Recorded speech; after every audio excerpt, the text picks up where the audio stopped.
Hi guys, in today's video I'll be showing you exactly how to find your Chime referral or promo code so that you can share it with your friends and potentially earn the referral rewards. So first of all, you need to launch your Chime application and then sign in into your account if you haven't already. Just make sure that you are using the latest version of the application in order to access all the available features.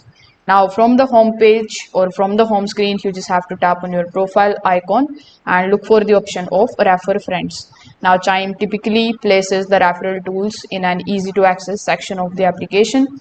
So inside the referral area, you will find your unique referral link. The link is going to contain the referral code associated with your account and is what you will be able to basically share with others. So you need to either share the link or copy the code from that particular section, and then you can basically share it via text messages, emails, or via social media application. Anyone who signs up using that referral link may be eligible for the current referral promotions if all the requirements are met. So if you want to know more about the referral program, you can just simply go through this particular article. So if this video helped you understand this, make sure that you like this video and subscribe to the channel.